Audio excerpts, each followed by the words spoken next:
Walang matayog na pangarap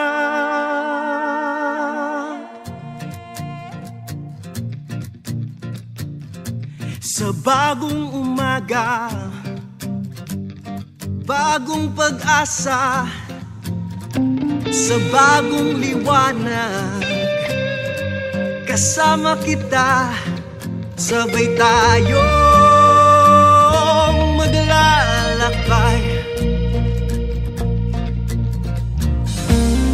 Gising kaibigan, kami iyong mabigyan ng konting patubig man lang. Kaya po nandito po rin kami para po magkaroon ng checking. Kasama po ang aming mga volunteers. At the same time, kasama po ang ating barangay. Una-muna, pakilala ko muna po sa makapagbigay ng konting pananalita ang aming management on Mondinisi. Wala iba po si Sir Mark. Araw ho sa ating lahat, ano? Salamat po sa mainit na pagtanggap ninyo sa Monde, no? Aming makakayanan naman po, ano?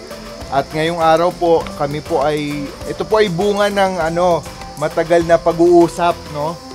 Ilang tubig na basta mo iigibin, kailangan mo na malinis, no? At lahat tayo ay may access. Saan at ano yung water source ninyo? Pakay namin ngayon is makita yung water source, nasa taas yung water source, diretso na lang yung tubig sa pipeline na lang. Yun ang kailangan naming makita.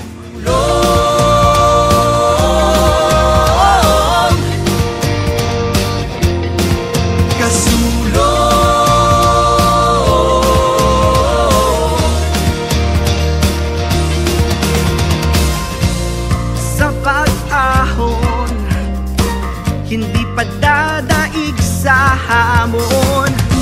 Sa bawat minuto kailangang matuto, sabay tayo. Narito yung Mondinisin team, kasama yung third party na mga engineers para tayuan, sinasurvey kung saan itatayo yung patubig ng ating mga kapatid na Mangyan. On-site, ongoing po yung on-site inspection kung saan possible na itayo yung patubig. Maraming salamat po. Dito sa location na to, dito tinitingnan kung possible na pwedeng paglagyan ng water treatment. So marami tayong tinitingnan location, isa dun sa may school, sa gitna ng mismong sitio. Ngayon nandito tayo sa boundary na kung saan isa sa pipili ng magandang source ng water.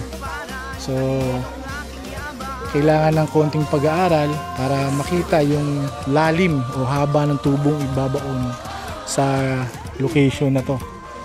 So tinitingnan ng ating engineer na ano yung pinakamagandang gawin para ang tubig ay patuloy at dumaloy ng magandang quality. Po, babalik huli dito ang team ng PBSD para mag-implementa na huli ng proyekto. Okay po ba yung gano'n? Okay po ba yan? Okay.